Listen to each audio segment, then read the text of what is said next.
नमस्कार प्रिय विद्यार्थियों। स्वागत है आप सभी का आपकी अपनी इस रीजनिंग की क्लास में। मैं आपका अपना रीजनिंग टीचर सत्यपाल चौधरी फिर एक बार आप सभी का स्वागत करता हूं आपकी अपनी इस प्यारी सी क्लास में। बेटा अपन लोग आज पढ़ेंगे स्टेटमेंट, अजम्पशन एंड कंक्लूजन। ठीक है। पहले अगर आपने कहीं पढ़ा हो या देखा हो, ठीक है, तो आपने स्टेटमेंट, अजम्पशन एंड कंक्लूजन अलग अलग पढ़ा होगा। ठीक है। स्टेटमेंट के साथ अजम्पशन अलग होता है, स्टेटमेंट के साथ कंक्लूजन अलग होता है। अजम्पशन का मतलब होता है बेटा मान्यता या धारणा। ठीक है। मान्यता क्या होती है? धारणा होती है, या फिर अनुमान भी कह देते हैं, पूर्वानुमान भी कह देते हैं, एक ही बात होती है। इसके बारे में सबसे पहले कुछ बातें ध्यान से सुनना। पहले अपन स्टेटमेंट, अजम्पशन एंड कंक्लूजन अलग अलग पढ़ते थे, लेकिन अब इनको एक जैसा मानने लग गए हैं, एक जैसा करने लग गए हैं। ठीक है। पिछले कुछ पेपरों में देखा है कि अजम्पशन और कंक्लूजन जो है उनके बीच में सिमिलरिटीज बहुत ज़्यादा होती भी थी पहले भी, लेकिन अलग अलग पढ़ते थे, लेकिन अब इनको अपन एक ही करके पढ़ेंगे। तो सबसे पहले मेरी बात ध्यान रखना, इसको पढ़ने के लिए जब भी आपके पास एक स्टेटमेंट दिया गया हो, क्या दिया गया हो बेटा? स्टेटमेंट।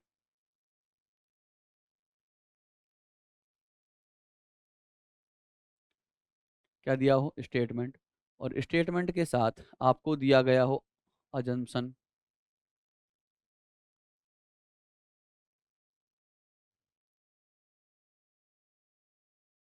क्या दिया गया हो? अजम्पशन दिया गया हो। चाहे आपको कंक्लूजन दिया गया हो।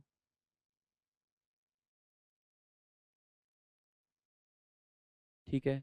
और एक चीज और होती है, इन्फेरेंस।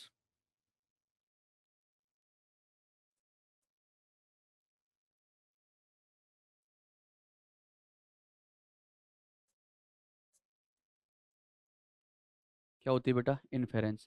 अब आप चाहे अब स्टेटमेंट के साथ अजम्पशन दिया हो, कंक्लूजन दिया हो, इन्फेरेंस दिया हो, सबका मतलब एक ही होता है। सबका मतलब एक ही होता है। ठीक है। कंक्लूजन का मतलब तो बेटा, अजम्पशन का मतलब तो आपको धारणा होगी। क्या होगी? धारणा होगी। ठीक है। कंक्लूजन का मतलब होता है निष्कर्ष। क्या होता है? निष्कर्ष होता है। ठीक है। और इन्फेरेंस का मतलब होता है पूर्वानुमान। क्या होता है? पूर्वानुमान। लेकिन इन सब को पढ़ने के लिए अपने को एक बेसिक से कुछ बातें होती हैं जिनके बारे में पता होना चाहिए। देखो, वैसे तो जितनी भी चीज़ें ना, सारी आपकी बुद्धि विवेक के ऊपर डिपेंड करती हैं कि आप इनके बारे में, अगर आपके पास कोई स्टेटमेंट है तो अजम्पशन, कंक्लूजन और इन्फेरेंस दे दिया, तो आप उसके बारे में अपनी बुद्धि और विवेक से कैसा आंसर दोगे। स्टेटमेंट का जो कथन हो, कथन का जो निष्कर्ष है वो कैसा होगा, उसके बारे में मैं क्या अनुमान लगा सकता हूँ, उसके बारे में मेरी धारणा या मान्यता क्या हो सकती है। ठीक है। तो सबसे पहले, लेकिन फिर भी कुछ रूल्स इसके बारे में बनते हैं, उनके बारे में अपन एक बार चर्चा कर लेते हैं कि भाई कैसे कैसे क्या क्या चीज़ें होती है। ठीक है।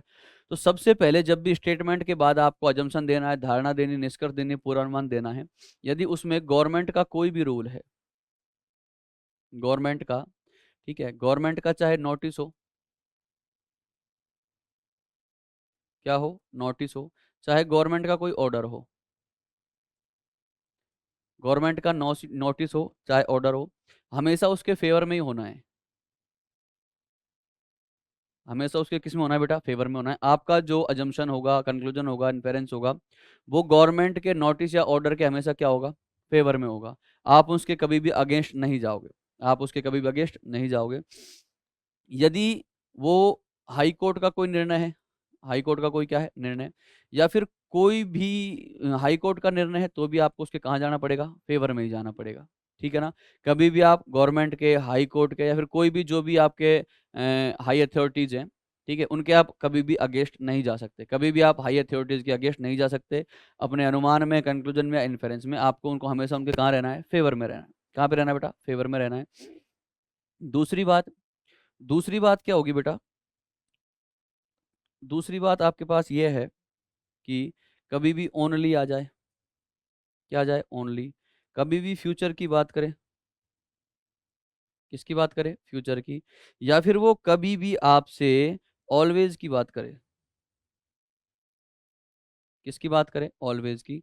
तो बेटा ध्यान रखना, ये आपके, अगर किसी भी स्पेशल चीज के बारे में बात करता है ओनली, या फिर जैसे मान लो मैंने कहा कि मैं ही केवल रीजनिंग का टीचर हूँ, फ्यूचर में मैं ही रीजनिंग का टीचर रहूंगा, हमेशा मैं ही रीजनिंग का टीचर रहूंगा, अगर मैंने ऐसा कहा है तो बेटा ये हमेशा क्या होगा? गलत होगा। हमेशा क्या होगा? ये गलत होगा। उसकी धारणा, निष्कर्ष या पूर्वानुमान हमेशा ये गलत होते हैं। ठीक है। ओनली, फ्यूचर या फिर ऑलवेज की बात मैंने अगर करी है तो। ठीक है। उसके अलावा ध्यान रखना, उसके अलावा क्या होता है बेटा, अगर किसी भी चीज़ को लेकर के अपने को नेगेटिव नहीं होना है,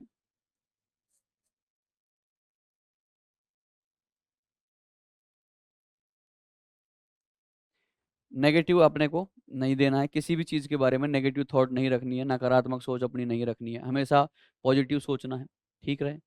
अगली बात आपकी यह है, जो आपकी कंक्लूजन, अजम्पशन और इन्फेरेंस है, इनका direct relation, direct relation, direct relation with statement.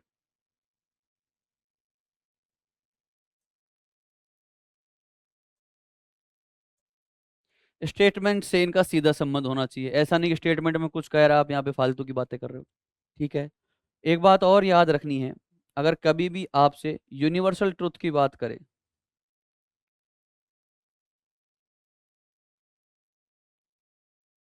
Universal truth,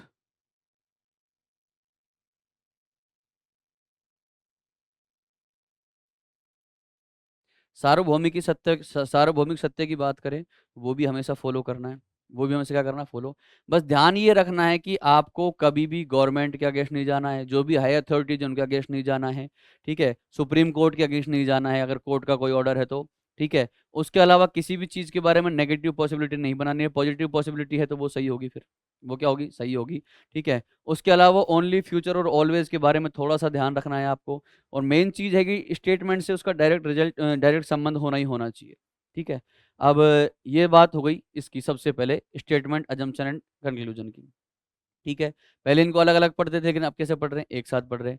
अब सवाल से आपको बहुत अच्छे से समझ में आएंगी चीजें, कि सवाल जब करेंगे अपन, तो सवाल से आपके एक एक चीज क्लियर होती चलेगी। क्योंकि देखो होता क्या है बेटा, जो भी ये एनालिटिक रीजनिंग है, ठीक है, एनालिटिकल रीजनिंग भी बोलते हैं, लॉजिकल रीजनिंग भी बोलते हैं इसी को, ठीक है। बात एक ही है मेरे भाई, तो ध्यान से सुनना। जो भी आपके लॉजिकल रीजनिंग के अंदर टॉपिक हैं, चाहे वो आपका एजम्पशन है, इन्फेरेंस है, कंक्लूजन है, डिसीजन मेकिंग है, कोर्स ऑफ एक्शन है, केज एंड इफेक्ट है, जितने भी आपके टॉपिक बनते हैं, सबके बारे में एक ही ध्यान रखना है, इनका जवाब जब भी दें अपने बुद्धि विवेक से दें, किसी का नुकसान नहीं होना चाहिए, किसी की हानि नहीं होनी चाहिए, ठीक है। गवर्नमेंट के फेवर में होना चाहिए, अगेंस्ट नहीं होना चाहिए, जो भी हायर अथॉरिटीज हैं उनके, ठीक है। और बेटा जब भी देखो, मेन चीज क्या होती है, रूल हर बार याद नहीं रहता है, रूल को दिमाग में नहीं रख सकते अपन, लेकिन अपने को ये सोचना है कि इसका कौन सा, इसका जो इम्पैक्ट होगा वो नेगेटिव होगा या पॉजिटिव होगा, ठीक है। और जो डेली रूटीन अपनी लाइफ है उसके ऊपर इसका क्या इफेक्ट पड़ेगा, डेली रूटीन लाइफ इससे कैसी होगी, या फिर अगर मैं यहाँ पे होता तो कैसा होता, ठीक है। खुद के तरफ इस चीज को लेकर के फिर सोचना है, तब इसके आंसर देने हैं। चलिए सवालों पे लेके चलता हूँ आपको, कि सवाल आपसे क्या कह रहे हैं, सवाल से आपको बहुत अच्छे से चीजें समझ में आ जाएंगी, ठीक है बेटा। देखें सवाल,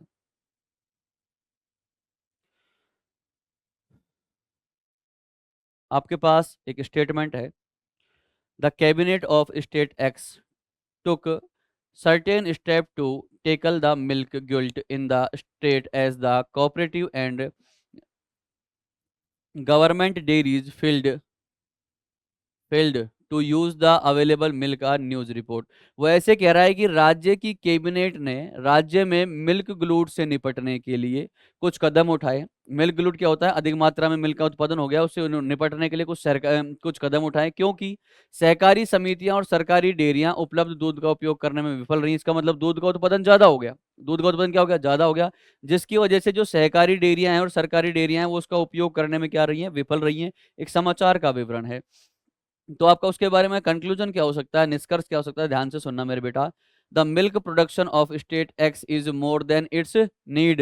राज्य एक्स का दूध उत्पादन उसकी आवश्यकता से अधिक है, बिल्कुल आवश्यकता से अधिक उत्पादन हुआ है, तभी तो उसका उपयोग करने में असफल रही है, नहीं तो हो ही जाता ना उपयोग उसका। भाई किसी चीज का उपयोग करने में असफल रहे हैं, इसका मतलब क्या है, जितनी मुझको नीड थी, जितनी मुझे जरूरत थी, उससे ज्यादा मेरे पास चीज आ गई, तो मैं उसका उपयोग करने में क्या रहूंगा, असफल रहूंगा, मुझे सही तरीके से उसका उपयोग नहीं होगा, पहला सही है। The government and cooperative dairies in state X are not equipped in terms of resource and technology to handle such excess milk। बिल्कुल ये भी एकदम सही बात कह रहा है आपसे, क्या कह रहा है कि राज्य में सरकारी और सहकारी डेयरियां इस तरह के अतिरिक्त दूध को संभालने के लिए संसाधनों और प्रौद्योगिकी के मामले में सुसज्जित नहीं है, बिल्कुल नहीं है। तो एक और दो दोनों सही होंगे, ठीक है। तो एक और दो दोनों अनुसरण करते हैं, फर्स्ट एंड सेकंड फॉलो, ठीक है, first and second follow, both first and second follow. तो देखो इस स्टेटमेंट के बारे में इसके जो ये दोनों निष्कर्ष हैं वो एकदम सही है। अब मैं भी जानता हूं मेरे पास किसी चीज का उत्पादन ज्यादा हो गया, जब मेरे मेरे पास उत्पादन ही ज्यादा हो रहा है, मुझे मेरी जरूरत से ज्यादा उत्पादन हो रहा है, तो मैं उसका सदुपयोग नहीं कर सकता हूँ। ठीक है, सदुपयोग नहीं कर सकता हूँ, तो पहला भी तो यही कह रहा है आवश्यकता से अधिक उत्पादन है इसलिए नहीं कर पाया। दूसरा भी यही कह रहा है, नहीं करने के पीछे कारण क्या है कि उसके पास संसाधनों की कमी है, प्रौद्योगिकी के मामले में कमी है, सुसज्जित नहीं है इन चीजों से वो, इसलिए उसका वो सदुपयोग नहीं कर पाई। ठीक है, तो बिल्कुल एकदम सही कंक्लूजन होगा। सेकंड देखें,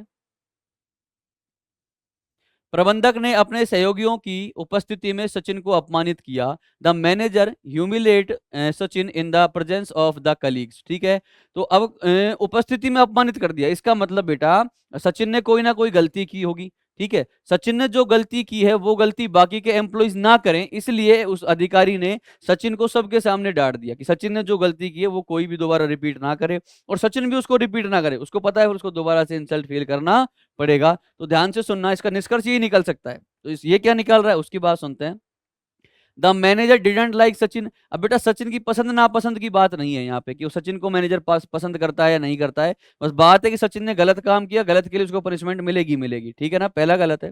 दूसरा कह रहा है Sachin was not popular among his colleague. Sachin उसके कलीग्स में पॉपुलर नहीं था, सचिन अपने सहयोगियों के साथ लोकप्रिय नहीं थे। अब लोकप्रिय होना ना होना उससे कोई मतलब नहीं है, गलती की है, सामने वाला दोबारा गलती नहीं करे इसलिए उसको सबके सामने डांट दिया, बाकी लोग भी गलती ना करे इसलिए सबके सामने उसको डांटा ताकि बाकी लोग सबक ले। तो निष्कर्ष ये हो सकता था, पसंद नापसंद मुझे पता नहीं है, लोकप्रिय था नहीं मुझे पता नहीं, मुझे इसका डायरेक्ट रिलेशन निकालना है। अब इससे ये दोनों डायरेक्ट रिलेट नहीं है, तो पहला भी गलत दूसरा भी गलत, तो आंसर बनेगा option number D, neither first not second follows. ना तो एक और ना ही दो अनुसरण करता है। अब बताओ, ये बात आप खुद भी जानते हो कि भाई कोई किसी को कब डांटेगा, जब उसने कोई गलती करी है, और सबके सामने डांटने के पीछे रीजन ये कि ये भी दोबारा गलती नहीं करे और बाकी लोग भी दोबारा गलती ना करें। ठीक है, देखते हैं नेक्स्ट।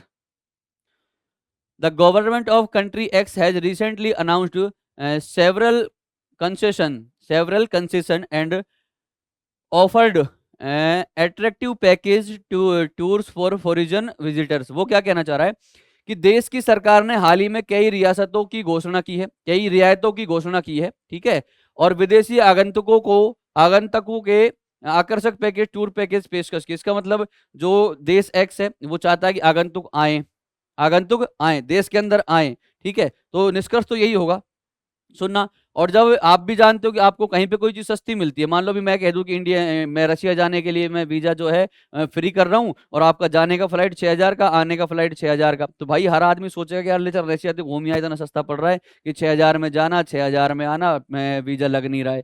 ठीक है, तो मैं घूम ही आऊंगा, तो इसका मतलब तो यही होगा। तो निष्कर्ष क्या हो रहा है, now more number of foreign visitors will visit the country. बिल्कुल सही कह रहा है, अब अधिक संख्या में विदेशी पर्यटक देश का दौरा करेंगे, बिल्कुल करेंगे। आप भी जानते हो सस्ता मिलता है यहाँ भागते हो। ठीक है ना, नेक्स्ट कह रहा है the government of country X seems to be serious in attracting tourist.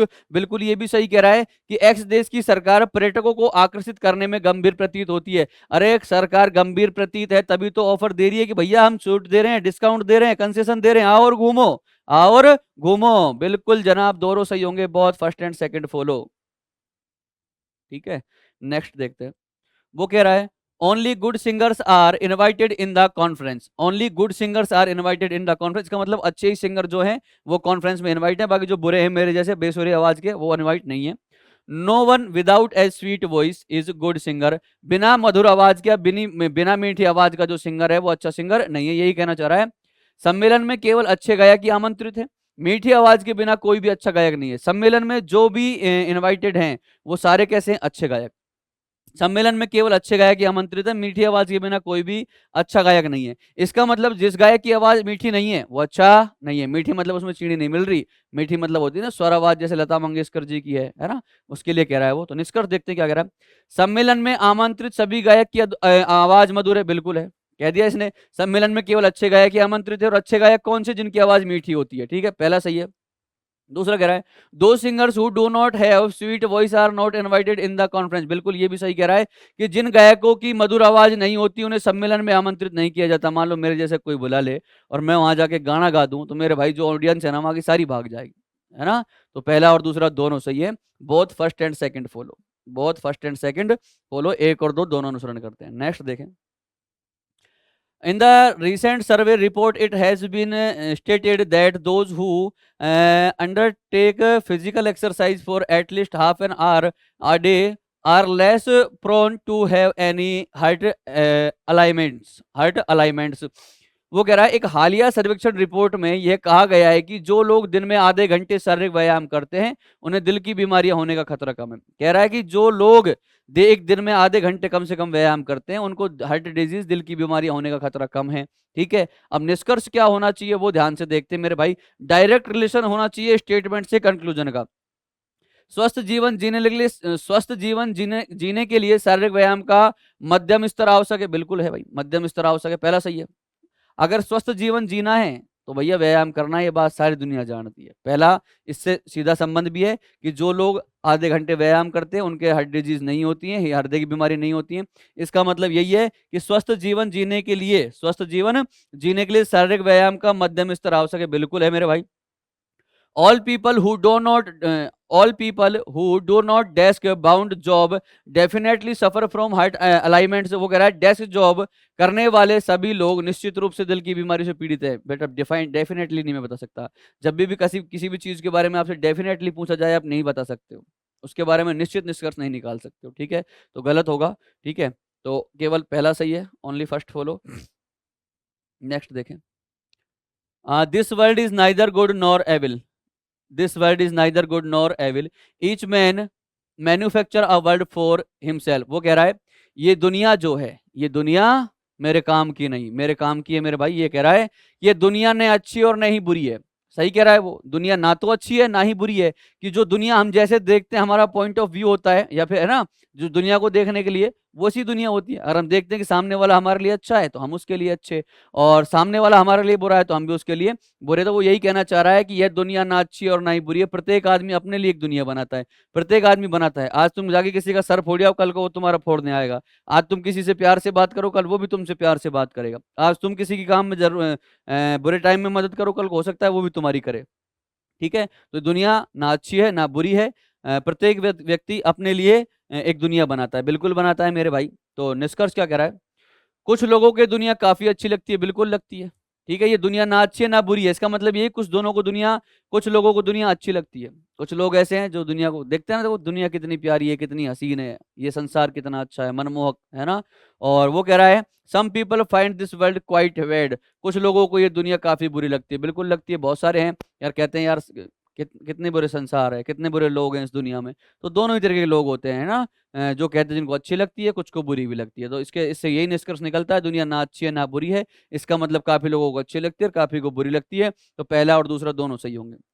बहुत फर्स्ट एंड सेकंड फॉलो, एक और दो दोनों अनुसरण करते हैं। समझे क्या? नेक्स्ट देखें,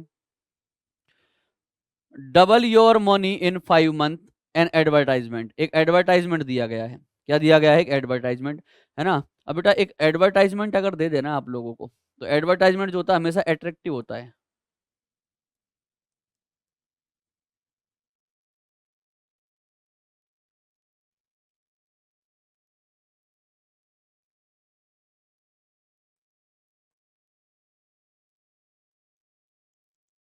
कैसा होता है? अट्रैक्टिव होता है, जो लोगों को अट्रैक्ट करता है।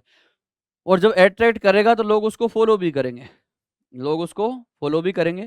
क्योंकि आपको जो एडवर्टाइजमेंट विज्ञापन दिया जाता है, जैसे मान लो अभी अभी आपसे कह दिया जाए जोमेटो पर 50% ऑफ चल रहा है, तो आप लोग ऑर्डर कर दोगे। क्या कर दोगे?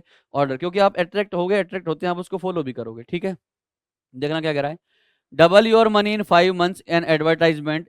5 महीने में अपना पैसा दोगुना करें। एक विज्ञापन है, एक क्या है? विज्ञापन। निष्कर्ष कह रहा है the assurance is not genuine. आश्वासन वास्तविक नहीं है। बेटा आश्वासन वास्तविक नहीं है, इसके बारे में मेरी जानकारी नहीं है। और दूसरी बात, अगर एडवर्टाइजमेंट अगर है, विज्ञापन है, तो बेटा जो आश्वासन है ना वो वास्तविक है, तभी एडवर्टाइजमेंट आया, नहीं तो कंपनी बंद हो जाएगी, केस हो जाएगा उसके ऊपर। पहला गलत है। People want their money is grow. बिल्कुल भाई, लोग चाहते हैं कि उनका पैसा बढ़े। कोई लोग ऐसा नहीं है जो नहीं चाहता वो पैसा बढ़े, सभी चाहते हैं कि पैसा उनका बढ़े। तभी कंपनी ने एडवर्टाइजमेंट दिया है कि आपका पैसा दोगुना करे 5 महीनों के। लोगों को पता है हर आदमी अपना पैसा डबल करना चाहते हैं, कंपनी को भी ये पता है कि हर आदमी अपना पैसा डबल करना चाहता है, तभी ये विज्ञापन दिया है। लोग चाहते हैं उनका पैसा बढ़े, बिल्कुल बढ़े। ओनली सेकंड फॉलोज, केवल दो अनुसरण करता है। ठीक है, नेक्स्ट देखें, no country is absolutely self depend these days, ठीक है। कोई भी देश इन दिनों बिल्कुल आत्मनिर्भर नहीं है, बिल्कुल नहीं है मेरे भाई। कोई भी देश विश्व में कोई भी कंट्री ऐसी नहीं है जो सेल्फ डिपेंड हो। क्यों? क्योंकि बेटा देश में सभी चीजों का प्रोडक्शन करना पॉसिबल नहीं है। जैसे मान लो इंडिया में अभी तेल के भंडार अच्छे से नहीं है, तो अपने को भैया जो पेट्रोलियम प्रोडक्ट हैं वो बाहर ईरान इराक से मंगवाने ही पड़ेंगे, क्योंकि अपने पास पेट्रोल प्रोडक्ट अवेलेबल नहीं है, तो अपन सेल्फ डिपेंड नहीं बन सकते। तो निष्कर्ष क्या कह रहा है, ध्यान से सुनना। It is impossible to grow and produce all that a country needs. बिल्कुल सही कह रहा है ये, कि किसी भी देश की आवश्यकता के लिए सब विकसित करना और उत्पादन करना संभव नहीं है। किसी भी देश के लिए ये संभव नहीं है कि जो जो उसको नीड है देश में वो सब कुछ वो उत्पादित कर दे या फिर वो बना दे, वो पॉसिबल नहीं है। यही कह रहा है, किसी देश की आवश्यकता के लिए सब विकसित करना और उत्पादन करना संभव नहीं है। पहला सही है। वो कह रहा है country man in general have become lazy. सामान्य तौर पर देशवासी आलसी हो गए। ये गलत है मेरे भाई। कोई भी देश इन दिनों बिल्कुल आत्मनिर्भर नहीं है, उसका इससे कोई संबंध नहीं है कि सामान्य तौर पर देशवासी आलसी हो गए हैं। आलसी होना और आत्मनिर्भर देश का बनना दोनों बराबर अलग अलग बात है, ठीक है ना। Only first follows. Most Indians know that they have a great heritage. Most Indian knows that they have a great heritage, but few include since science in this. Few include science in this. वो कह रहा है अधिकांश भारतीय जानते हैं कि उनके पास एक महान विरासत है। बिल्कुल हम जानते हैं कि हमारे पास महान विरासत है, ठीक है। और फिर कह रहा है किंतु कुछ इसमें विज्ञान को शामिल है, या फिर कुछ इसमें विज्ञान को शामिल करते हैं, वो एक ही बात है। कंक्लूजन कह रहा है आपसे, many Indians believe that science has made Indian heritage great. बिल्कुल सही कह रहा है। बिल्कुल क्या कह रहा है, सही कह रहा है। कैसे कह रहा है, सुनना। कई भारतीय मानते हैं कि विज्ञान ने भारतीय विरासत को महान बनाया है। बिल्कुल बनाया है मेरे भाई। कई लोग मानते हैं कि भारतीय विरासत को जो महान बनने के पीछे रीजन है वो साइंस से बनाया है। देखो साइंस ने कैसे बनाया है। अगर मान लो अपने कोई महल बनवाया, तो महल बनवाने में क्या है, आर्किटेक्ट लगा। आर्किटेक्ट क्या था, साइंटिस्ट था एक तरीके का देखा जाए तो, ठीक है। तो पहला सही है।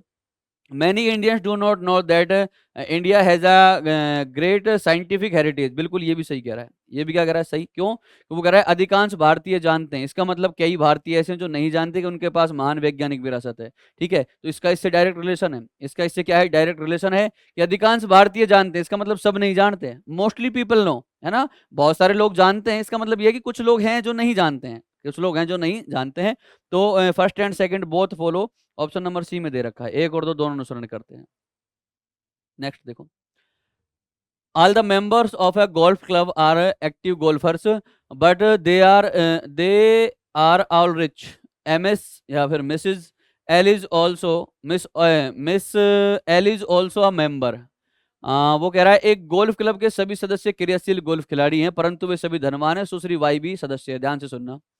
उसने कहा गोल्फ क्लब के सभी खिलाड़ी की क्या, जो गोल्फ क्लब के सभी सदस्य जितने भी उसके सदस्य हैं क्रियाशील गोल्फ खिलाड़ी हैं। गोल्फ क्लब के सभी सदस्य क्रियाशील गोल्फ खिलाड़ी हैं, वे धनवान भी हैं, और सुश्री वाई भी सदस्य। अब सुनना, जब सुश्री वाई गोल्फ क्लब की सदस्य है तो इसका मतलब जितने सदस्य हैं सभी क्या है, गोल्फ खिलाड़ी हैं, और वे क्या है, धनवान भी है। तो यही निष्कर्ष निकलेगा कि मेरे भाई जो वाई है, जो कौन है वाई, वो धनवान भी है और वो क्रियाशील गोल्फ खिलाड़ी भी है। तो देखें, सी इज अ गोल्फर, वह गोल्फ खिलाड़ी है, बिल्कुल है जनाब, गोल्फ खिलाड़ी है। सदस्य है तो वो गोल्फ खिलाड़ी भी है। वह धनी है, बिल्कुल है जनाब, क्योंकि सभी जो खिलाड़ी हैं सदस्य हैं वो क्या है, धनी है। तो A and B both follow, both A and B follow. Next देखें, India largest lender bank has announced that it will be allowing customer to exchange RS 2000। वो कह रहा है भारत के सबसे बड़े ऋणदाता बैंक ने घोषणा की है कि वह ग्राहकों को 2000 रुपए के पुराने नोट बदलने की सुविधा देगा। जो भारत का सबसे बड़ा ऋणदाता बैंक है, उसने घोषणा कर दी कि जिनके पास 2000 का नोट है वो आए, अपना नोट बदले और चले जाएं। कहने का मतलब यही है। इसका मतलब अगर मान लो किसी के पास 2000 का नोट है वो सीधा जाके बदलवा सकता है। सीधी बात यह है, निष्कर्ष यही निकल रहा है। देखें, no one will be allowed to withdraw an amount of more than 20,000। वो कह रहा है किसी को भी 2000 से अधिक की राशि निकालने की अनुमति नहीं दी जाएगी। अब सुनना, उसने इतना कहा है कि 2000 का नोट बदलने की सुविधा दे रहा है, वो ऐसे कह रहा है किसी को 20,000 से अधिक राशि निकालने की अनुमति नहीं दी जाएगी। गलत बात कह रहा है। क्या कह रहा है, गलत बात। इससे इसका कोई संबंध नहीं है। वो तो कह रहा है 2000 रुपए के नोट जितने भी हैं आओ और बदल ले जाओ। अब ये कह रहा है कि 20,000 से अधिक निकालने की अनुमति नहीं है। अब 2000 का नोट बदलवाने में और 20,000 की राशि निकलवाने में तो भैया कोई संबंध ही नहीं है, अलग अलग बात है। दूसरा कह रहा है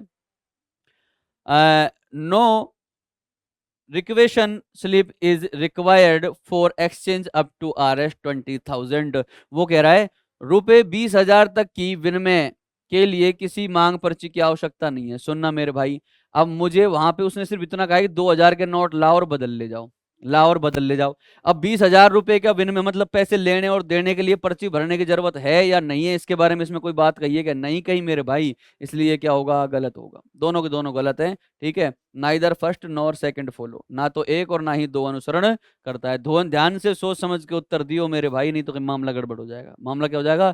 गड़बड़। डायरेक्ट रिलेशन होना चाहिए, डायरेक्ट कंक्लूजन निकलना चाहिए, तो ही कुछ हो पाएगा, अदरवाइज चीजें पॉसिबल नहीं है। इससे इन दोनों निष्कर्षों का कोई लेना देना नहीं है, दूर दूर तक भी, ठीक है। The new government policy aims to reduce carbon emission by 50% with the next decade। ठीक है, नई सरकारी नीति का लक्ष्य है अगले दशक के भीतर कार्बन उत्सर्जन को 50% कम करना है। वो क्या कह रहा है कि नई सरकार है जो उसकी नीति ये है कि अगले दशक तक, मतलब अगले 10 साल तक वो कार्बन का जो उत्सर्जन है उसको 50% कम करना चाहती है। ठीक है, इतना कहा है उसने। इसका मतलब अपन निष्कर्ष निकाल सकते हैं सरकार को 50% तक कार्बन का जो उत्सर्जन है उसको कम कर देगी या कम कर सकती है। तो सुनना कंक्लूजन क्या कह रहा है निष्कर्ष। The government will ban all vehicles that run on fossil fuel immediately. वो कह रहा है सरकार जीवाश्म ईंधन से चलने वाले सभी वाहनों पर तुरंत प्रतिबंध लगाएगी। बेटा कार्बन उत्सर्जन को 50% तक कम करने के लिए जरूरी नहीं है कि जो जीवाश्म ईंधन से चलने वाले वाहन है उन पर तुरंत प्रतिबंध लगाए। तुरंत प्रतिबंध लगाना जरूरी नहीं है, इमीडिएट एक्शन नहीं कर सकती है वो इस पर कभी भी, ठीक है। The government will shut down all the coal fired power plant. वो कह रहा है सरकार कोयले से चलने वाले सभी विद्युत संयंत्रों को बंद कर देगी। बिजली कहां से बनाएगी? बंद कर दिया था। दोनों गलत है, दोनों क्या है? गलत। कार्बन का उत्सर्जन 50% कम करना, सभी जीवाश्म ईंधनों को बंद करना और कोयले के विद्युत संयंत्रों को बंद करना, इनका इससे कोई रिलेशन नहीं है, कोई रिलेशन नहीं है। सोच के देखो, अगर जीवाश्म ईंधन बंद कर दिए तुरंत की तुरंत, तो मेरे भाई जो आवागमन का जो साधन है वो कैसे चलाएगा? मान लो अभी कोई किसी को दिल्ली से मुंबई जाना है, 1200 किलोमीटर का सफर, इलेक्ट्रिक मान लो कार है, 250 की रेंज है, 3 दिन में पहुंचेगा वो, ठीक है। दोनों गलत होंगे, neither first not second follow. बहुत अच्छा सवाल है, देखना एक बार क्या कहना चाह रहा है। Since the past 15 years, 50% of products in the world's poultry market come from country K. However, the employment in the poultry industry of country K has been consistently declining by 5 to 9% every year since the past 3 years. Since the past 3 years, वो कह रहा है पिछले 15 वर्षों से दुनिया के मिट्टी के बर्तन बाजार में 75% उत्पाद, पिछले 15 वर्षों से दुनिया के मिट्टी के बर्तन बाजार में 75% उत्पाद देश के से आते हैं। बेटा देश के ऐसा है जो दुनिया भर में अपने उत्पाद का 75% भेजता है, कहाँ? बाहर भेजता है। यही कह रहा है पिछले 15 वर्षों से दुनिया के मिट्टी के बर्तन बाजार में 75% उत्पाद के से आते हैं। हालांकि देश के मिट्टी के बर्तन उद्योग में रोजगार में पिछले 3 वर्ष से हर साल 5 से 9% की लगातार गिरावट आ रही है। तो निष्कर्ष क्या है? निष्कर्ष क्या है? ध्यान से सुनना। Even after declining employment, country K has enough porters to continue contributing equally to the international market। वो कह रहा है रोजगार में गिरावट के बाद भी देश के पास अंतरराष्ट्रीय बाजार में समान रूप से योगदान जारी रखने के लिए पर्याप्त कुम्हारे हैं। बिल्कुल है, ठीक है। रोजगार में गिरावट आ रही है बेटा, 5 से 9% आ रही है। मान लो अभी चीज कोई अभी कोई 75% माल भेज रही थी, 5% अगर मान लो कम हो गए तो 70% माल तो अभी भी आ रहा है, और 70% माल आ रहा है तो कुम्हार तो है ही ना, पर्याप्त कुम्हार तो है ही ना। 5% की कमी होना तो कोई बड़ी बात नहीं है, कोई बड़ी बात नहीं है। कुम्हार हैं तभी 70% माल आ रहा है, नहीं तो नहीं आएगा, नहीं तो नहीं आएगा। पहला सही है। दूसरा देखो, the local demand of poultry in country K has substantially decreased, leading to less interest among poulters। वो कह रहा है देश के में मिट्टी के बर्तनों की स्थानीय मांग में काफी कमी आ गई है, जिससे कुम्हारों के बीच रुचि कम हो गई है। बेटा कोई रुचि कम नहीं हुई है। 70% प्रोडक्शन देश के बाहर भेजना बहुत बड़ी बात होती है, और लोगों में रुचि है, तभी वो 70% प्रोडक्ट देश से बाहर इंपोर्ट कर रहे हैं, तभी वो चीज़ पॉसिबल है, नहीं तो पॉसिबल नहीं है कि देश के में मिट्टी के बर्तनों के स्थानीय मांग में काफ़ी कमी आई है। बिल्कुल नहीं आई है मेरे भाई, काफ़ी नहीं है, 5-7% आना कोई बड़ी बात नहीं है, जिससे कुम्हारों के बीच रुचि कम हो गई है। ठीक है, इसमें रोजगार में इससे इस कथन का कोई लेना देना नहीं है, सीधी सी बात मैं तो ये जानता हूँ। ये पहला सही है, दूसरा गलत है, ओनली फर्स्ट फॉलोज। निजी विद्यालय के शिक्षक मेहनती होते हैं, इसका मतलब ये है कि कुछ शिक्षक ऐसे होते हैं जो मेहनती और निजी विद्यालयों में पढ़ा रहे हैं, लेकिन इसका मतलब ये नहीं है कि जो सरकारी विद्यालयों के शिक्षक मेहनती नहीं होते, वो भी होते हैं। पहला सुनना क्या कह रहा है आपसे, कहा private school teachers are hard working, निजी विद्यालय के शिक्षक मेहनती होते हैं। निष्कर्ष कह रहा है some hard working teachers are private school teachers, बिल्कुल पहला सही है। पहला क्या है, सही है। कुछ मेहनती शिक्षक निजी विद्यालय के शिक्षक है, कुछ मेहनती शिक्षक क्या है, निजी विद्यालय के शिक्षक है, पहला सही है। Government employees are not hard working, ये गलत बात कह रहा है, सरकारी कर्मचारी मेहनती नहीं होते, होते हैं भाई, पहला सही होगा। पहला क्या होगा, सही होगा, दूसरा गलत होगा। इससे निष्कर्ष यही निकाल सकते हो कि कुछ जो मेहनती शिक्षक हैं वो सरकारी विद्यालय में, अब सरकारी प्राइवेट विद्यालय में अब सरकारी कर्मचारी मेहनती होते हैं नहीं होते, इससे इसका कोई लेना देना नहीं है। Every Australian speak 6 languages, Anthony speak 6 languages, वो कह रहा है प्रत्येक ऑस्ट्रेलिया का जो व्यक्ति है, प्रत्येक ऑस्ट्रेलियाई 6 भाषाएं बोलता है, एंथनी 6 भाषाएं बोलता है। अब इसका मतलब ये नहीं कि एंथनी 6 भाषाएं बोलता है तो वो ऑस्ट्रेलियाई है, बस मुझे इतना पता है। अगर एंथनी 6 भाषाएं बोलता है, इसका मतलब ये जरूरी नहीं है कि एंथनी ऑस्ट्रेलियाई हो, समझे क्या। देखो निष्कर्ष क्या रहा है, एंथनी इज एन ऑस्ट्रेलियन, बिल्कुल जरूरी नहीं है कि एंथनी ऑस्ट्रेलियन हो। People from other countries do not speak 6 languages, दूसरे देशों के लोग 6 भाषाएं नहीं बोलते, गलत बात कर रहा है भाई, खूब बोल सकते हैं, कई सारे देश हैं इनके 6 क्या 60 भी भाषाएं बोल सकते हैं, तो पहला और दूसरा दोनों गलत है, ना तो पहला सही है ना ही दूसरा सही है। In our school kids are allowed to drink only hot water during winter, said a care taker of school. फिर एक स्कूल के केयर टेकर ने कहा, एक स्कूल के केयर टेकर मतलब होता है बेटा देखभाल करना, केयर टेकर का मतलब क्या होता है, जो देखभाल करने वाला होता है,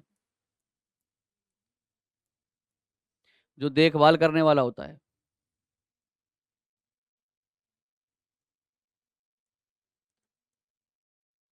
देखभाल करने वाला,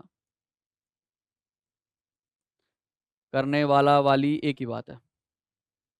एक स्कूल के केयर टेकर ने कहा हमारे स्कूल में बच्चों को सर्दियों के दौरान केवल गर्म पानी पीने की अनुमति है। अब सुनना कि भैया उनको पता है कि सर्दी में गर्म पानी फायदा करेगा, गर्मी लाएगा, शरीर में अच्छा रहेगा, बॉडी में, ठंडा पानी पियेंगे गला बैठ जाएगा, जुकाम हो जाएगी, ठंड लग जाएगी, ठीक है, इसलिए हमारे स्कूल के जो बच्चे सर्दी में उनको केवल गर्म पानी पीने की अनुमति है, क्योंकि गर्म पानी सर्दियों में अच्छा रहता है। मैं ये निष्कर्ष निकाल सकता हूँ, ध्यान से सुनना, पहला क्या कह रहा है, drinking hot water is good for the kids during winter, बिल्कुल सही कह रहा है, ये बिल्कुल क्या कह रहा है, सही। During drinking hot water is good for the kids during winter, सर्दियों के दौरान गर्म पानी पीना बच्चों के लिए अच्छा होता है, तभी तो उनको अच्छा गर्म पानी पिलाया जाता है, बुरा होता तो क्यों पिलाते। The school doesn't have the facility to provide cold water, ये गलत बात है, स्कूल में ठंडा पानी उपलब्ध करना की सुविधा नहीं, जब बेटा वो गर्म पानी उपलब्ध करवा सकते तो ठंडा भी उपलब्ध करवा सकते हैं, पहला सही दूसरा गलत, ओनली फर्स्ट फॉलोज, कहाँ लिख रहा है, ये रहा, केवल एक निष्कर्ष अनुसरण करता है, केवल एक अनुसरण करता है, एक ही बात है। Vinod is a good cricketer, Vinod is a good cricketer, Vinod एक अच्छा क्रिकेट खिलाड़ी है, विनोद एक अच्छा क्रिकेट खिलाड़ी है। अब बेटा वो अच्छा क्रिकेट खिलाड़ी है, अब क्रिकेट में खिलाड़ी में क्या होते हैं बेटा, बॉल करने वाले भी होते हैं और बैट्समैन भी होते हैं, बॉलर भी होते हैं और बैट्समैन भी होते हैं।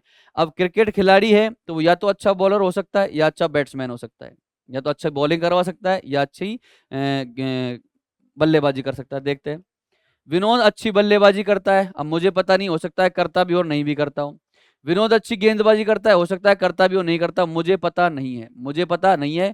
उसने इतना कहा है कि विनोद एक अच्छा क्रिकेटर है। अब इससे निष्कर्ष में क्या निकाल सकता हूँ, या तो वो अच्छा क्रिकेटर है, अच्छा बल्लेबाजी करता है, या वो अच्छी गेंदबाजी करता है, या फिर हो सकता है कि वो दोनों ही काम अच्छे करता हो सकता है दोनों ही काम अच्छे करता हो। ठीक है, अब देखो आपके पास दो चीजें, आइदर फर्स्ट और सेकंड फॉलो, या तो अच्छा गेंदबाज है या अच्छा बल्लेबाज है, मुझे पक्का पता नहीं कि अच्छा गेंदबाज है अच्छा बल्लेबाज है, हो सकता है दोनों भी हो सकता है दोनों भी हो, अच्छा गेंदबाज भी और अच्छा बॉलर भी हो। ठीक है, एक अनुसरण करता है ये भी गलत, दो करता है, अब इन दोनों की बात है, तो मुझे पक्का नहीं पता कि वो अच्छा बॉलर है या अच्छा बैट्समैन है, तो मैं आइदर और भी नहीं दूंगा, मुझे नहीं पता, ना तो एक सही है ना दो सही है मेरे हिसाब से। बाकी आप आइदर और भी सोच सकते हैं एक बार, बाकी आइदर और होगा नहीं, क्योंकि वो दोनों भी हो सकता है, क्योंकि वो दोनों भी हो सकता है। ना तो एक और ना ही दो। एक अच्छा क्रिकेटर है, अच्छा बल्लेबाजी करता है, अच्छी गेंदबाजी करता है, ठीक है, हो सकता है अच्छी फील्डिंग भी करता हूँ, अच्छी फील्डिंग भी करता हूँ, अच्छी फील्डिंग करने वाले भी अच्छा क्रिकेटर तो होता ही है ना, तो यही सही है। Rahul reads 20 pages a day. Rahul एक दिन में 20 पेज पढ़ता है, ठीक है। कंक्लूजन कह रहा है Rahul is poor in reading, Rahul पढ़ने में कमजोर है, गलत बात है। जब डेली 20 पेज ही पढ़ रहा है तो पढ़ने में कमजोर थोड़ी, 20 पेज पढ़ने के लिए तो भैया बहुत मेहनत चाहिए। राहुल पढ़ने में कमजोर है, नहीं है। Rahul must be having exam, Rahul की परीक्षा हो रही है, बिल्कुल मुझे पता नहीं है। एक दिन में 20 पेज पढ़ता है, इसका मतलब हो सकता है उसे पेज पढ़ने का शौक हो, या वो कोई किताब पढ़ रहा हो, ऐसे नहीं जो नॉलेज के लिए पढ़ रहा हो। राहुल पढ़ने में कमजोर है, ये भी मैं इससे नहीं निकाल सकता। राहुल की परीक्षा है, इससे मैं भी निकाल सकता, तो दोनों गलत होंगे, neither first not second follow. It rains every Monday, it rains today, तो वो कह रहा है हर सोमवार को वर्षा होती है, आज वर्षा हो रही है। अब ध्यान से सुनना, हर सोमवार को वर्षा होती है और आज वर्षा हो रही है, इसका मतलब ये नहीं है कि आज सोमवार है, इसका मतलब ये नहीं है कि आज सोमवार है। ये ध्यान रखना कि आज वर्षा हो रही है, आज सोमवार हो सकता है, मंगलवार हो सकता है, बुधवार, लेकिन मैं कंफर्म नहीं हूँ अगर आज वर्षा हो रही है तो आज सोमवार है, ये जरूरी नहीं है। निष्कर्ष देखो, हर सोमवार को वर्षा होती है, आज वर्षा हो रही है, निष्कर्ष क्या रहा है? It must be a rainy season, यह वर्षा का मौसम होना चाहिए, जरूरी नहीं है कि वर्षा का मौसम हो, बिना मौसम भी बारिश खूब होती है। टुडे इज मंडे, ये भी जरूरी नहीं है कि आज सोमवार है, तो ए और बी दोनों गलत है, neither first not second follows. Girls native, girls native to Seoul, girls native to Seoul will definitely get married at the age of 23, Benny is a 20 year old girl. वो क्या कह रहा है कि बेटा सियोल की मूल निवासी लड़कियों की शादी निश्चित रूप से 23 वर्ष की आयु में हो जाएगी। बेनी 24 वर्ष की लड़की है, बेनी कितने वर्ष की है? 24 वर्ष की, इसका मतलब अगर वो सियोल की लड़की है तो उसका मतलब उसकी शादी हो गई। ध्यान से सुनना फिर आगे क्या कह रहा है। निष्कर्ष, except for Seoul girls, girls in other cities marry before 23 year, Seoul की लड़कियों को छोड़कर अन्य शहरों की लड़कियों की शादी 23 वर्ष से पहले हो जाती है। अब बेटा सियोल की मूल निवासी लड़कियों की शादी निश्चित रूप से 23 वर्ष की आयु में होती है, इससे मैं ये निष्कर्ष नहीं निकाल सकता हूँ कि सियोल की लड़कियों को छोड़कर अन्य शहरों की लड़कियों की शादी 23 वर्ष से कम में होती है, ज्यादा में होती है, या तो कम में होती है, ज्यादा में होती है, मैं इससे ये निष्कर्ष नहीं निकाल सकता, पहला गलत। सियोल को छोड़कर अन्य शहरों में लड़कियों की शादी 23 के बाद होती है, तो मैं ये भी नहीं निकाल सकता, दोनों गलत है। वो कह रहा है कि सियोल में लड़कियों की शादी निश्चित रूप से 23 वर्ष में हो जाती है, तो मैं इससे यह निष्कर्ष नहीं निकालूंगा कि सियोल को छोड़कर कोई दूसरा शहर है उसमें लड़कियों की शादी 23 से पहले होती है या 23 के बाद होती है, मुझे इसकी जानकारी नहीं है कि किस शहर में कब शादी होती है। गवर्नमेंट ने रूल बना रखा है कि 18 साल के बाद आप कभी भी शादी कर सकती हो, अगर आप लड़की हो तो 18 के बाद कभी भी करो, 99 साल की हो गई तो भी शादी कर सकते हो, कोई रोक टोक नहीं है, ठीक है। पहला सही है, सॉरी दोनों ही गलत है। नेक्स्ट देखें, Shyam is one of the student who are expected to get place in ABC private India private limited.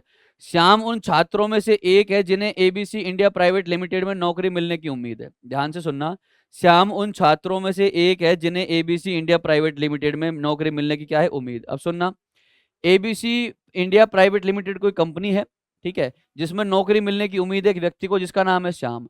अब दो कंक्लूजन हो सकते हैं, या तो उसे नौकरी मिल जाएगी या उसे नौकरी नहीं मिलेगी। उम्मीद है, अब मिल भी सकती है और नहीं भी, क्योंकि बेटा तैयारी तुम भी करते हो, तुम्हें भी उम्मीद होती है कि नौकरी मिल जाए, अब हो सकता है मिल भी जाए, हो सकता है नहीं भी मिले, दोनों ही बातें होती है। तो ध्यान से सुनना, निष्कर्ष क्या कह रहा है। Shyam will be get placed in ABC private India limited, शाम को एबीसी इंडिया प्राइवेट लिमिटेड में नौकरी मिल जाएगी। बेटा मिल भी सकती है और नहीं भी मिल सकती, दोनों ही बात है, मिल भी सकती है और नहीं भी मिल सकती, दोनों ही बात है। ये सही भी हो सकता है कि यार हो सकता है नौकरी मिल जाए, हो सकता है नहीं भी मिले, सही भी हो सकता है, गलत भी। Shyam will not get placed in ABC India private limited, शाम को एबीसी इंडिया प्राइवेट लिमिटेड में नौकरी नहीं मिलेगी। अब बेटा हो सकता है नहीं भी मिले और हो सकता है मिल भी जाए, तो जब देखो या तो ये सही हो सकता है या गलत, या ये सही हो सकता है गलत। अब देखो बात किसकी कर रहा है, नौकरी मिल जाएगी और नौकरी नहीं मिलेगी, किसकी बात कर रहा है? श्याम की एबीसी इंडिया प्राइवेट लिमिटेड में, श्याम की एबीसी इंडिया प्राइवेट लिमिटेड में। एक कह रहा है मिल जाएगी, एक कह रहा है नहीं मिलेगी, एक कह रहा है नहीं मिलेगी, एक कह रहा है मिल जाएगी। अब काम तो दो ही होंगे, या तो मिलेगी या नहीं मिलेगी। अब आइदर नौकरी मिल जाएगी और नहीं मिलेगी, तो आइदर और लगा दो इसमें, आइदर फर्स्ट और सेकंड फॉलो। अगर मिल गई तो पहला अनुसरण करेगा, नहीं मिलेगी तो दूसरा अनुसरण करेगा। पक्का नहीं पता कि पहला सही है या दूसरा सही है, या फिर दोनों सही है या फिर दोनों गलत है, ठीक है। In modern days a man influence his destiny by the choice he makes unlike the past days. क्या कहना चाह रहा है? पिछले दिनों के विपरीत आधुनिक दिनों में एक आदमी अपने भाग्य को अपने द्वारा चुने गए विकल्पों से प्रभावित करता है। बिल्कुल करता है। अगर आप अपने भाग्य को प्रभावित कर रहे हो या अपनी जिंदगी को प्रभावित कर रहे हो तो आप उसी से कर रहे हो जो विकल्प आप चुनते हो। अगर आप सही रास्ते पे जाओगे जिंदगी सही होगी, खराब पे जाओगे जिंदगी खराब हो जाएगी। बिल्कुल ये सही कह रहा है कि पिछले दिनों के विपरीत आधुनिक दिनों में एक आदमी अपने भाग्य को अपने द्वारा चुने गए विकल्पों से प्रभावित करता है। तो निष्कर्ष क्या होगा? Earlier there were less option available to choose from. पिछले पहले चुनने के लिए कम विकल्प थे। मुझे नहीं पता कि पहले चुनने के लिए विकल्प कम थे या ज्यादा थे, हो सकता है ज्यादा भी हो सकता है कम भी हो। अब सुन के देखो, सोच के देखो, पहले कोई जरूरी थोड़ा है कि चुनने के लिए कम विकल्प थे, खूब सारे विकल्प थे पहले भी। In the past there was no desire to influence the destiny. अतीत में भाग्य को प्रभावित करने की कोई इच्छा नहीं थी, खूब इच्छा थी मेरे भाई। ऐसा है कि कोई भाग्य को प्रभावित नहीं करना चाहे। वो कह रहा है अतीत में भाग्य को प्रभावित करने की कोई इच्छा नहीं थी, तो ये गलत बात कह रहा है। पहला और दूसरा दोनों गलत है। ना तो पहला सही ना ही दूसरा सही। A people who exercise regularly are conscious healthy conscious. एक मिनट। ये कह रहा है people who exercise regularly are health conscious. जो लोग नियमित रूप से व्यायाम करते हैं वे स्वास्थ्य के प्रति जागरूक होते हैं। जो लोग नियमित व्यायाम करते हैं वो स्वास्थ्य के प्रति जागरूक होते हैं। सही बात भी है। बी कह रहा है Meena in spite of her busy schedule exercise every day. Meena अपने व्यस्त कार्यक्रम के बावजूद हर दिन व्यायाम करती है, इसका मतलब वो अपने स्वास्थ्य के प्रति जागरूक है। मीना बिजी होने के बाद भी अपने डेली व्यायाम करती है, इसका मतलब वो स्वास्थ्य के प्रति क्या है? जागरूक। मैं यही निष्कर्ष निकाल सकता हूँ। पहले कह रहा है Meena is healthy conscious. Meena is healthy conscious, Meena स्वास्थ्य के प्रति जागरूक है, बिल्कुल है। Meena's family has inclu inculcate incalculate incalculated and importance of exercise right from her childhood. Meena के परिवार ने बचपन से ही व्यायाम के महत्व को समझाया है, नहीं समझाया? मीना के परिवार ने और इसमें बचपन से एक्सरसाइज के महत्व को समझाने में इससे इसका कोई रिलेशन नहीं है। बस इतना ही कह सकता हूँ। मीना स्वास्थ्य के प्रति जागरूक है, इसलिए वो डेली व्यायाम करती है। केवल पहला सही है।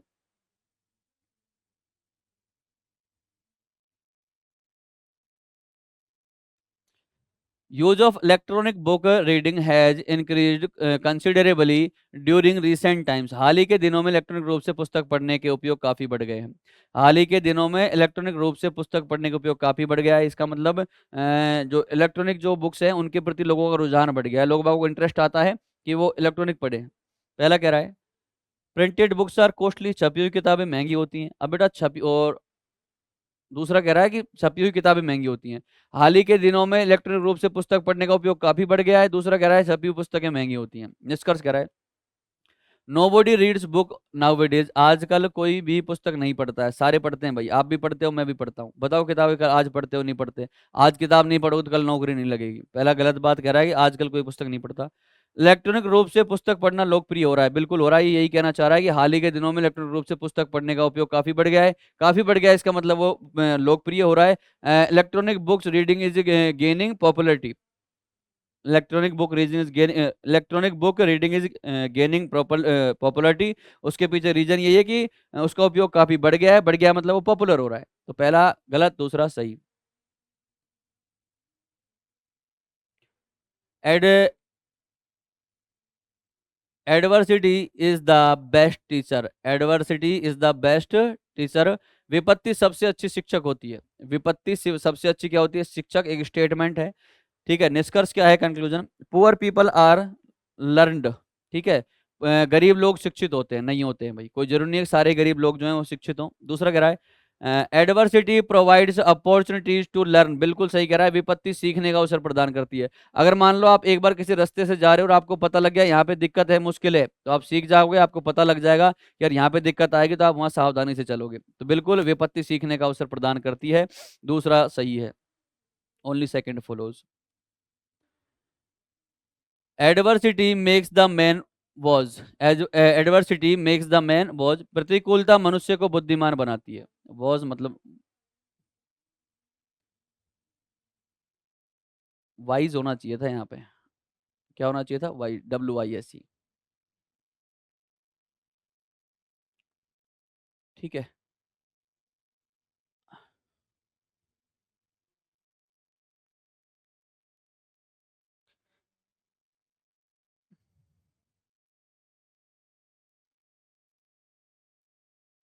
वाइज होना चाहिए था मेरे भाई, यहाँ पे वाइज का मतलब होता है बुद्धिमान।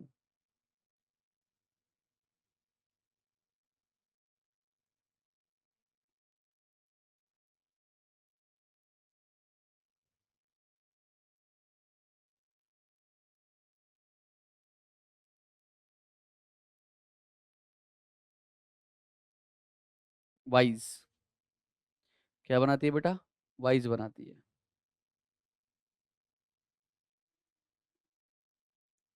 ठीक है, ये सही होगा। Adversity makes the man wise, प्रतिकूलता मनुष्य को बुद्धिमान बनाती है। ठीक है, निष्कर्ष क्या कह रहा है आप लोगों से वो ध्यान से सुनना।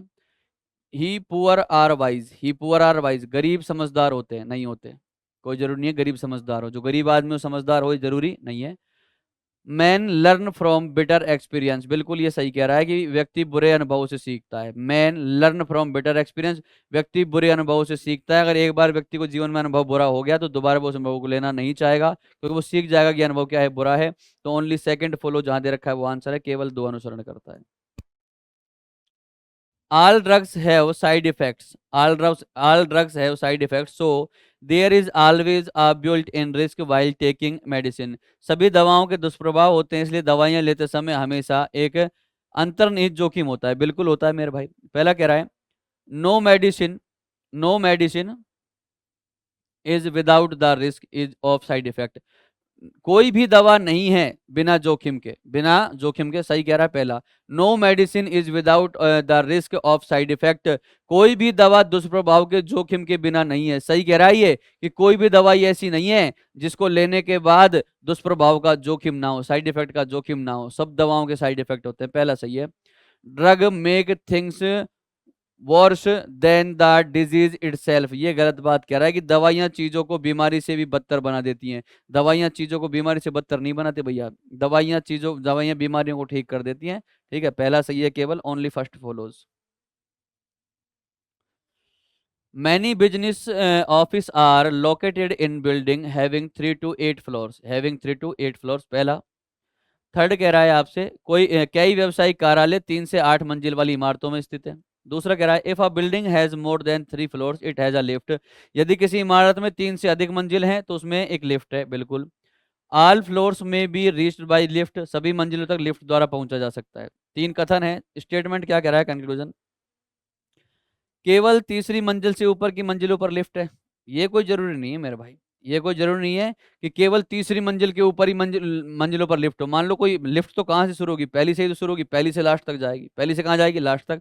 तो वो कह रहा है only floors above the third floor have lift, केवल तीसरी मंजिल से ऊपर की मंजिलों पर लिफ्ट है, ये जरूरी नहीं है, क्योंकि लिफ्ट तो कहाँ से होगी, जीरो से लेकर के कहाँ तक होती है, टॉप तक होती है। पहला गलत। सेवंथ फ्लोर हैव लिफ्ट, बिल्कुल सही कह रहा है कि 7वीं मंजिल पर लिफ्ट है, बिल्कुल है जनाब। तो केवल दूसरा सही होगा, ओनली सेकंड फॉलो।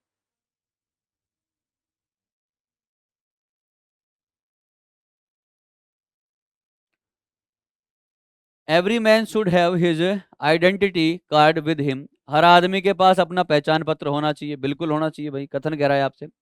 दूसरा कथन कह रहा है that card should mention his blood group, complete address and telephone number for contact in case of emergencies, यदि कार्ड को, उस कार्ड को आपात स्थिति के मामलों में अपने रक्त समूह, पूर्ण पते और संपर्क के लिए टेलीफोन नंबर का उल्लेख करना चाहिए। ठीक है, पहला कह रहा है हर आदमी के पास अपना पहचान पत्र होना चाहिए, उसमें उसका ब्लड ग्रुप और टेलीफोन नंबर होना चाहिए ताकि इमरजेंसी में उसको काम में लिया जा सकते। निष्कर्ष क्या कह रहा है, blood cannot be transfused until its group is mentioned in a card. वो कह रहा है जब तक कार्ड में उसके समूह का उल्लेख नहीं किया जाता तब तक रक्त नहीं चढ़ाया जा सकता। मेरे भाई मान लो कार्ड में रक्त समूह नहीं दे रखा, ब्लड ग्रुप नहीं दे रखा, किसी का एक्सीडेंट हो गया, ब्लड की नीड है, तो बेटा दूसरा भी ऑप्शन होता है कि उसके ब्लड को निकाल के उसमें सैंपल ले लेंगे कि मेरे भाई इसका ओ पॉजिटिव है, बी नेगेटिव है, जो भी है, तो उसके ऊपर ब्लड चढ़ जाएगा। लेकिन ये गलत बात कह रहा है। ये क्या कह रहा है, गलत बात।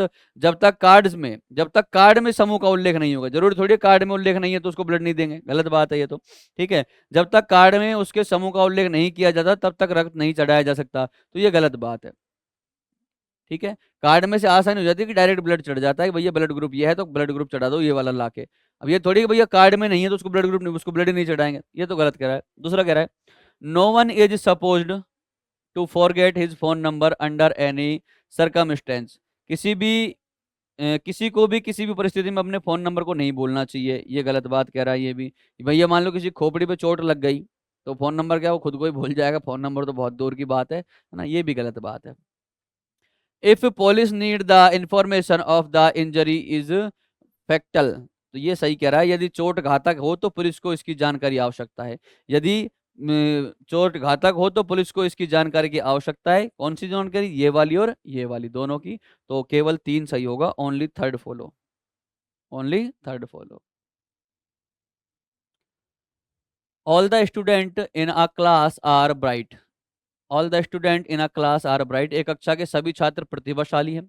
एक्स प्रतिभाशाली नहीं है। अब देखो एक क्लास है जिसके जितने भी छात्र हैं सारे क्या हैं, प्रतिभाशाली हैं। एक्स प्रतिभाशाली नहीं है, इसका मतलब एक्स इस क्लास का छात्र नहीं है, बस मैं यही निष्कर्ष निकाल सकता हूं यहां से। Some student are not bright, कुछ छात्र प्रतिभाशाली नहीं है, मुझे पता नहीं है कुछ छात्र प्रतिभाशाली हैं या नहीं है। X must work hard, x को कड़ी मेहनत करनी चाहिए। अब बेटा कड़ी मेहनत करे चाहे नहीं करे मुझे कोई लेना देना नहीं है, वो इसका निष्कर्ष नहीं है कि कड़ी मेहनत करे नहीं करे वो बात की बात है। बस मेरे से कहा है कि एक क्लास के सभी छात्र प्रतिभाशाली हैं और एक्स प्रतिभाशाली नहीं है, इसका मतलब एक्स इस क्लास का छात्र नहीं, इतना मैं जानता हूं बस। ठीक है, x is not a student of that class, x उस कक्षा का छात्र नहीं है, ओनली थर्ड फॉलो। इससे बस यही निष्कर्ष निकलेगा। अब इसको कड़ी मेहनत करनी चाहिए नहीं करनी चाहिए वो सजेशन दे रहे हो आप, सजेशन मत दो, उसको जरूरत नहीं सजेशन की, बस आपको क्या बताना है कि वो उसका कंक्लूजन है या नहीं है।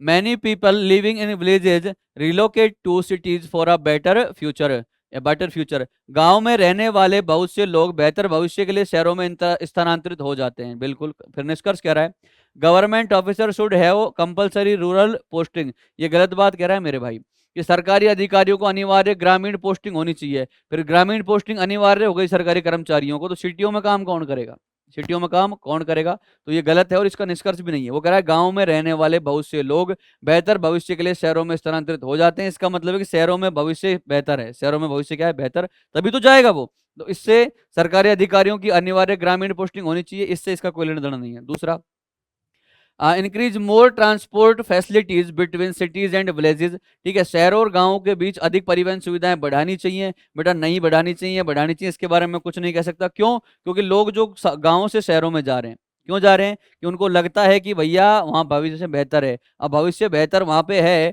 तो वहाँ गांव से शहर के बीच में ट्रांसपोर्टेशन अच्छा हो नहीं हो उससे इसका कोई लेना देना नहीं है। तो दोनों के दोनों गलत है, neither first nor second follow.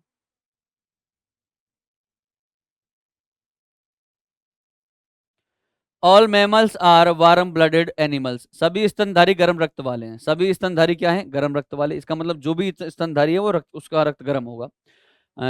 Inference, अनुमान कह रहा है। अब ये क्या कह रहा है, अनुमान। अब की बार जो है आपका अनुमान है, इन्फेरेंस है, सेम चीज होती है। Dogs are warm blooded animals, कुत्ते गर्म रक्त वाले जानवर हैं, बिल्कुल है। क्यों, क्योंकि कुत्ता स्तनधारी है। कुत्ता कैसा है, स्तनधारी है। अगर वो स्तनधारी है तो उसका ब्लड भी कैसा होगा, गर्म होगा, वार्म ब्लडेड होगा वो, आप जानते हो कुत्ता स्तनधारी है। तो और स्तनधारी है तो उसने साफ कह दिया सभी स्तनधारी गर्म रक्त वाले जानवर हैं, कुत्ता भी गर्म रक्त वाले जानवर, बिल्कुल सही है।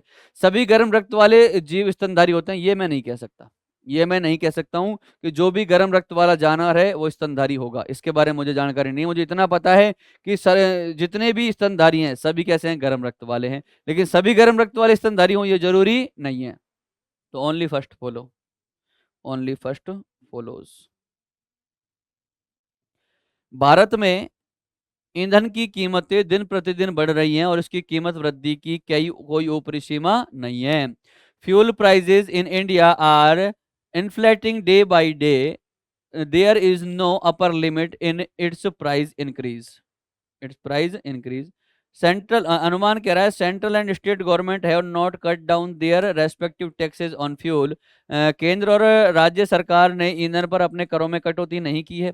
ठीक है, करों में कटौती नहीं की इसलिए भारत में ईंधन की कीमतें दिन प्रतिदिन बढ़ रही हैं। दूसरा कह रहा है inflation in the international market is influencing the rising fuel prices, अंतरराष्ट्रीय बाजार में मुद्रास्फीति ईंधन की बढ़ती कीमतों को प्रभावित कर रही है।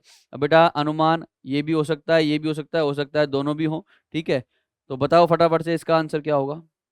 देखो बेटा हो सकता है कि मुद्रास्फीति ईंधन की बढ़ती कीमतों को प्रभावित कर रही हो भी सकता है, जरूरी भी हो सकता है, नहीं भी हो सकता, अनुमान है, हो सकता है कर रही हो।